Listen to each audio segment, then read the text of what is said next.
didn't really know. Hai teman-teman, selamat pagi buat penonton pagi, selamat siang buat penonton siang, dan selamat malam buat penonton malam. Perkenalkan, saya Dohar Teresia dari kelas 10 MIPA 2. Di video ini saya akan menjelaskan tentang teks eksposisi. Yang pertama yang akan saya jelaskan adalah pengertian, yang kedua tujuan, yang ketiga ciri-ciri, yang keempat struktur, dan yang kelima adalah ciri kebahasaan. Yang pertama adalah pengertian teks eksposisi.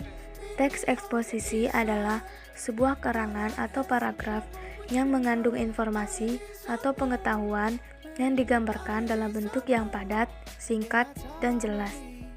Teks eksposisi ini biasanya digunakan oleh seseorang untuk menyajikan suatu gagasan. Gagasan tersebut dikaji oleh penulis atau pembicara berdasarkan sudut pandang tertentu. Yang kedua adalah tujuan teks eksposisi. Tujuan teks eksposisi adalah menjelaskan informasi tertentu supaya dapat menambah ilmu pengetahuan pembaca, sehingga dengan membaca teks eksposisi, maka pembaca akan mendapatkan pengetahuan secara rinci dari suatu kejadian. Yang ketiga, ciri-ciri teks eksposisi. Yang pertama, bahasanya singkat dan padat. Yang kedua, gaya informasi yang mengajar.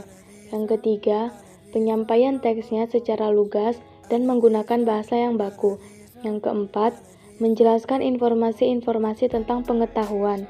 Yang kelima, bersifat objektif dan netral. Yang keenam adalah penjelasannya disertai dengan data-data yang akurat. Yang keempat, ada struktur-struktur teks eksposisi. Yang pertama ada judul. Di dalam judul ini biasanya berisi tentang sesuatu yang dibahas di dalam teks eksposisi. Yang kedua, ada pernyataan umum atau tesis. Bagian ini berfungsi untuk memperkenalkan topik sekaligus menempatkan pembaca pada posisi tertentu. Yang ketiga, ada argumentasi. Di dalam argumentasi ini biasanya berisi alasan-alasan tertentu.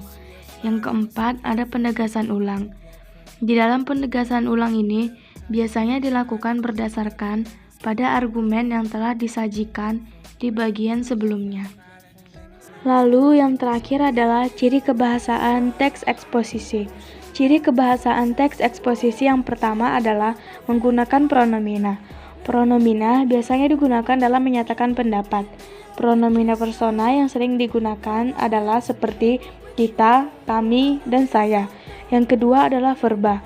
Verba yang digunakan adalah menyatakan persepsi, seperti percaya dan meyakini. Verba tersebut digunakan untuk mengubah persepsi pembaca agar menerima pendapat penulis. Yang ketiga adalah konjungsi.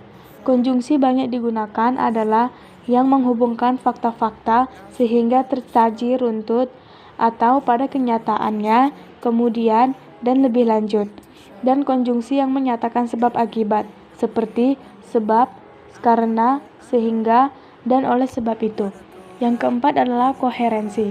Koherensi adalah hubungan logis antara bagian karangan atau kalimat dalam satu paragraf. Yang terakhir adalah kohesi. Kohesi adalah keterkaitan unsur-unsur dalam struktur sintaksis atau struktur wacana yang ditandai antara lain oleh konjungsi, repetisi, dan pelepasan. In our time of need, well, maybe